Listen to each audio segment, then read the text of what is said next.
Saya jemput Yang Muhammad Dr. Mujahid bin Haji Yusuf Rawal. Tuan Yang Pertua, bagi pihak semua ahli Dewan Rakyat, saya ingin mengalu-alukan pelajar-pelajar sekolah daripada Munshi Abdullah Melaka, Bandaraya Bersejarah. Tuan Yang Pertua, sorong papan tarik papan, makan nasi ikan sepat. Soalan saya nombor 8, harap Menteri jawab dengan tepat. Ya, sila Yang Maha Menteri. Datuk Yang Berdikari, saya kena balas pantun tu di luar lah, Yang Berhormat ya. Bismillahirrahmanirrahim. Assalamualaikum warahmatullahi taala wabarakatuh. Tuan Yang Dipertua, Kementerian Pembangunan Wanita, Keluarga dan Masyarakat menyedari bahawa perkembangan teknologi berkaitan media sosial seperti Facebook, MySpace, Twitter telah menyediakan alternatif kepada masyarakat untuk berhubung antara satu sama lain dan juga telah banyak menukar gaya hidup rumah tangga dan keluarga. Berdasarkan laporan checkfacebook.com, pengguna Facebook Malaysia telah mencapai seramai 9,544,400 pengguna, dan kebanyakan pengguna aktif adalah mereka berumur antara 18 hingga 34 tahun. Dalam konteks perkahwinan dan keluarga, keasyikan melayari laman sosial berupaya memberikan implikasi yang kurang sihat bagi kesejahteraan keluarga jika tidak dikawal. Ini berlaku apabila interaksi keluarga, masa rekreasi, intimasi dan ikatan kekeluargaan diganti dengan aktiviti cyber. Lama-kelamaan perkara ini akan mengganggu seluruh sistem dan fungsi keluarga tersebut. Bagi meningkatkan kesedaran orang ramai mengenai bahaya dan kesan salah guna teknologi maklumat ke atas institusi keluarga, Kementerian melalui LPPKN telah mengambil langkah-langkah seperti berikut. Pertama, melaksanakan program pendidikan kekeluargaan bagi memberi kesedaran kepada ahli keluarga dan pasangan suami isteri mengenai implikasi salah guna jaringan sosial. Menerusi program ini, pengukuhan amalan nilai murni ditekankan supaya dapat meningkatkan daya tahan dengan izin resilience dari keluarga dalam menangani ledakan teknologi maklumat.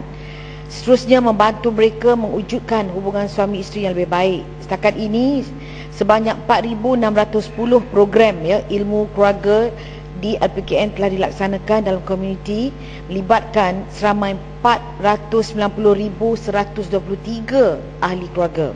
Kedua, perkhidmatan kaunseling pada individu dan pasangan yang menghadapi masalah terutama berkaitan penyalahgunaan internet. Ketiga, LPKN juga telah membangunkan portal e-parenting sebagai medium bagi membimbing dan menyalurkan maklumat positif kepada ahli keluarga dan ibu bapa. Bagi tahun ini, KPWKM melalui LPPKN akan menjalankan beberapa program untuk meningkatkan kesedaran orang ramai mengenai kesan negatif media sosial ke atas institusi keluarga. Antaranya ialah program Sekata, Keselamatan Keluarga Tanggungjawab Kita, yang antara lain akan menyentuh isu jenayah cyber ke atas institusi keluarga. Program Sekata ini yang akan dijalankan di peringkat akar umbi akan dilaksanakan dengan kerjasama lebih kurang 150 pertubuhan bukan kerajaan di komuniti setempat. Manakala program My Nilai yang telah dilancarkan pada 19 bulan Mac 2011 pula menitik berat nilai-nilai kekeluargaan yang murni bagi membentuk antara lain sifat tanggungjawab dan ketahanan diri dalam menghadapi cabaran termasuklah salah guna media sosial terutama dalam kalangan muda. Terima kasih. Yang Muhammad Farid Munta. Terima kasih Yang Betul, saya ucapkan terima kasih walaupun saya menantikan balas pantun daripada Menteri, tapi nanti di luar boleh berjumpa dengan saya untuk membalas pantun. Yang penting, kita berhadapan dengan ledakan sosial media ataupun media sosial. Pada waktu yang sama, kerajaan menyediakan semua infrastruktur supaya rakyat boleh akses. Dan tadi telah diberikan satu maklumat yang berguna, iaitu pengguna Facebook kita boleh katakan menjangkau hampir 9 juta. Dan dalam banyak permasalahan yang ditimbulkan kesan daripada ledakan ini, seperti yang dilaporkan oleh Sahabat Insan dan Iman, iaitu SIDIM, iaitu satu NGO, menyebut bahawa kebanyakan masalah kerapuhan atau keruntuhan institusi rumah tangga yang melibatkan suami isteri adalah juga disebabkan kerana penggunaan yang eksesif, yang melampau sehingga berlaku kecurangan dalam rumah tangga. Begitu juga dengan remaja-remaja yang berlaku satu bentuk kelalaian sehingga ada kalanya mereka mendapati aduan-aduan bahawa remaja ini terlibat dan terjebak dalam penzinaan hanya semata-mata kerana terpengaruh dengan kata-kata yang mereka tidak kenal antara satu sama lain, tapi berhubung melalui interface Facebook dan sebagainya. Saya ingin memberi sedikit input kalau boleh diterima pandangan saya ini, iaitu kalau boleh kaunselor-kaunselor yang menjalankan tugas untuk memberi kaunseling rumah tangga ini bukan sahaja memberi kaunseling tentang kerukunan rumah tangga, tapi lebih penting ialah bagaimana mereka juga harus pakar dalam bidang kesan sosial media ini, supaya kaunselor-kaunselor ini dapat berperanan bukan saja di Jabatan Kebajikan Masyarakat atau Kementerian Kebajikan Masyarakat atau Keluargaan, tapi juga di kaunselor-kaunselor Jabatan Agama contohnya, ya, yang kita tidak boleh menyelesaikan satu masalah itu melainkan kita melihat apakah punca.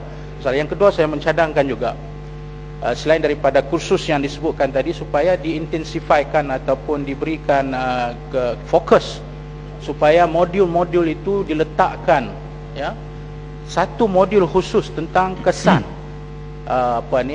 sosial media ini. Dan saya tahu mungkin yang saya akan cadang ni bukan bidang kuasa pihak Kementerian Menteri. Yang Mat, ringkaskan. Iaitu bagaimana pendidikan di sekolah-sekolah harus kita integrasikan juga dengan program penggunaan media sosial, teknologi media sosial dengan bertanggungjawab.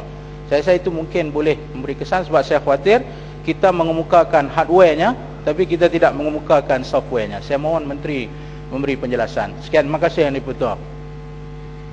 Tuan Yang Dipertua, terima kasihlah kepada hujah-hujah daripada Yang Berhormat. Saya setuju bahawa isu social media ini harus ditangani dengan bijaksana, Yang Berhormat. Sebab itu kursus-kursus keibapaan yang ditaja oleh LPPKN pada masa kini mengambil kira cabaran pada hari ini dan masa hadapan. Dan isu kesan social media ini kepada institusi keluarga telah pun diambil kira, dan counselors kita sama ada melalui LPPKN maupun melalui JKM, ya, khususnya telah pun diberi arahan untuk memberi perhatian kepada isu ini. Itu pertama. Kedua, saya juga setuju bahawa fokus kita kena berikan kepada implikasi atau impact social media ini, dan insya-Allah melalui kementerian saya dan agensi-agensi bawahnya kita mengambil kira cabaran ini.